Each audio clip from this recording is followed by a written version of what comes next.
right, everybody. If you've made it through that first two long and long-winded videos to make it to here, well done. I appreciate you joining on.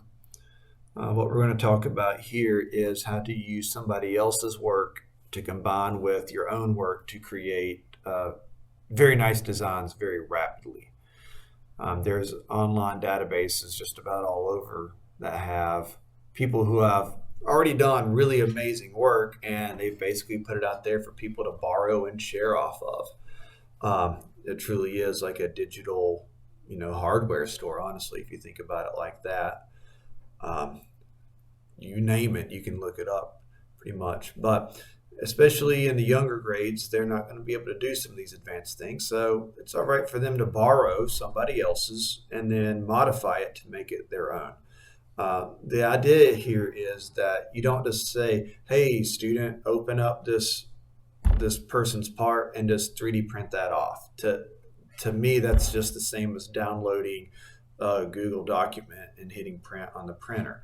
There's no mental acumen to it. It's like, oh, whatever. But it would be way different if they download that and then integrated it to a design that they already had in their mind that's purposeful, that then solves a problem. So try to avoid the whole, hey, I learned how to download something and push a button and then send it to a 3D printer, because that's a neat skill, but it's not really unlocking the purpose of these kind of programs. The tools that we want to use are used to create and innovate, and not just simply like run through a process, even though they will use the process if they're doing it right. So what I'm going to do here is I'm going to borrow somebody else's work to create a little dog pedestal with the dog's name on it, and show you some of the pitfalls that sometimes comes up from this. So the program the website that I would recommend you use is Thingiverse. If you look up there, Thingiverse, there we go, and just type it in, and when you get there, you can come up and just search. So you search Thingiverse for whatever it is, and for this I just downloaded and clicked on dog, and then this looked like a dog, and so I clicked on it, and it brings you here. If you've got augmented reality, cardboard or whatever, I think you can click on this. Actually, no, I don't think it'll link to that, but if your computer is dialed into a VR headset, I know like you got one of those laying around, then you can actually see this thing in real 3D and get a good sense of what it is. Try to avoid this whole download all files thing, because it'll come in as a zip, and that adds a whole lot of steps from pulling it from the zip and extracting and blah, blah, blah, blah, blah, blah, blah. So generally speaking, what you're going to want to do is come down underneath. Usually there's a visual representation. You'll go under Thing Files, and then right there you have it, dog STL, and that's the back code that you would like to have. The STL. OBJ, or an object file, also works. Those are just mesh files, and those are what TinkerCAD really likes to use, and those are actually the files, the STLs and the OBJs. For those of you that are actually 3D printing, you'll download your file as an STL, and that's what you'll put into the slicer program for your 3D printer. And on a side note, if anybody really wants to learn how to 3D print, if you've got one around that you don't really use and you like to, let me know, because I'm really good at that, 3D printing. And even some of these old printers we can bring back from the edge of crumbling. So let me know if you have any interest in that. So I've already downloaded this, by the way, and so I'm not going to go through that process again. But we're going to come back to here. And it goes without saying, it would be pretty easy for me to just click import, which we're going to do in a second. But I'm going to go ahead and put the base of my little pedestal block out here. So I'm going to drag in my block. Again, setting it down here.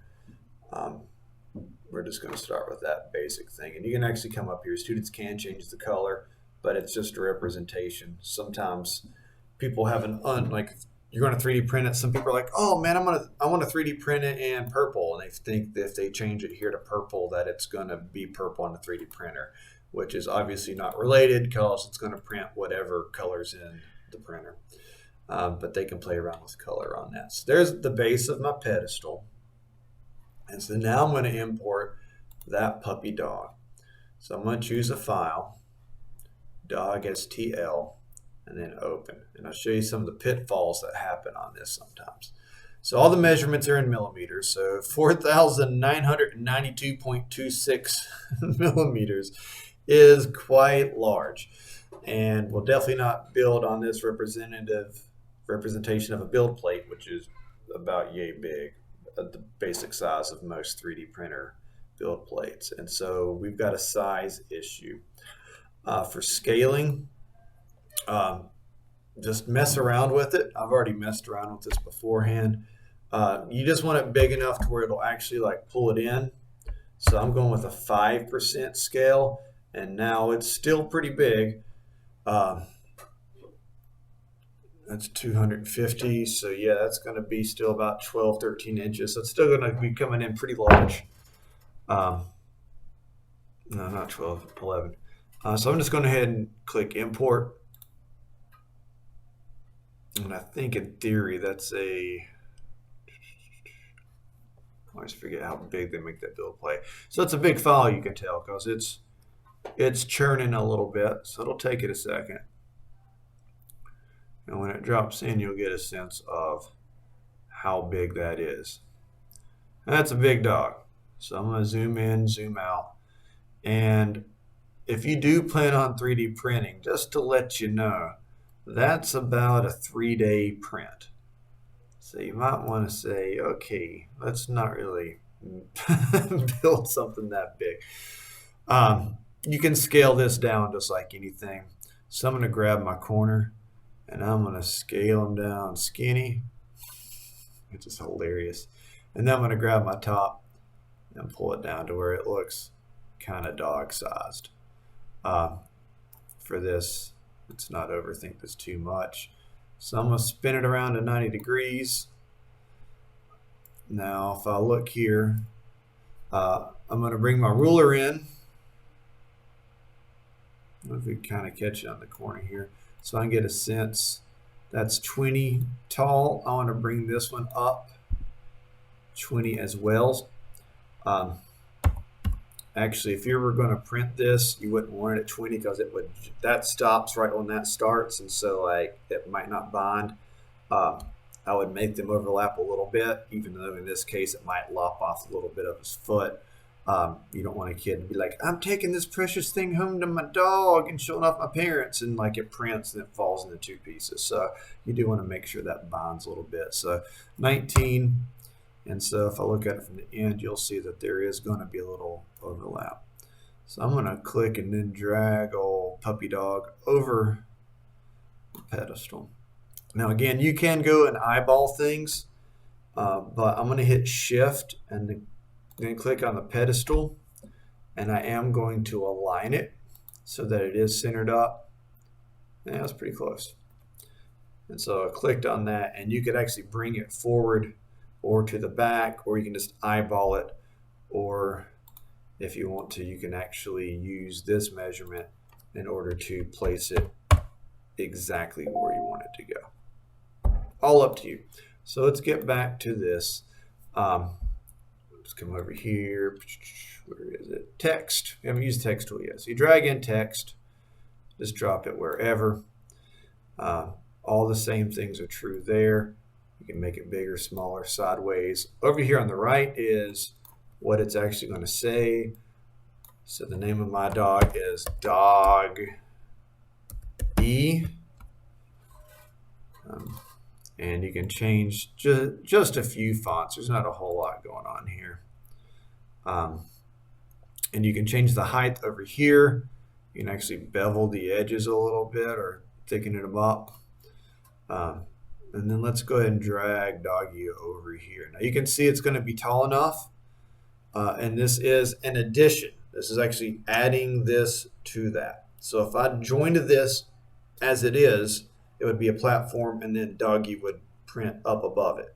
You could, if you wanted to, turn that into negative space by clicking and then grouping that together. And then this is going to go down on the inside and be a cutout. I'm going to leave it as a solid, and I'm also, again, going to align it. I hit the Shift key, I selected the base, and now I'm going to click Align, and I want it to be centered. Yeah, not too bad for eyeballing it. And click off to the side. Again, if you do want to adjust this, you can come over here and say, I want the bottom corner of that to be 30 inches from the bottom. And there's doggy. I'm going to hit Shift again, hit the base, hit the text. I'm going to put them together. They're going to be the same color. And there's that. And then I'm going to bring everything together by hitting Shift again, clicking that, clicking the dog, grouping everything together. It's going to take a second because it's a big file with that dog. And here in a second, bam, it pulls as that. And so as you see, that didn't take much time. And I just borrowed somebody else's work, but then I was able to create something purposeful on my own. Because I'm pretty good at this, and I'm not making that dog. So somebody spent a lot of time creating that. To export, simple enough. Click Export. You can go for OBJ or STL. Either one works. If you want to have a competition even to where students like create the coolest thing and they vote and whoever's got the coolest thing. If you don't have a 3D printer and you want us to 3D print that out, you can't load us up with like 5,000 parts, but if you give us like 1 or 2 per class and they're not huge, let's say like 3 by 2 by like little guys, you can email that to me and we will sub that out to our high school and middle school print shops, and they would love to get those and ship those out to you. So I wouldn't mind setting up a little 3D printer production, but we just can't do every single thing for every single student, unfortunately, but we can fit some things in. So you save it, and then for those of you who have a laser cutter, you can actually do an SVG. You wouldn't be able to do it with this, but you can actually do a laser cutout, which would be kind of neat. And then that's the process, and they can save it, and then it'll be back in their Tinkerbox bucket, and there you go.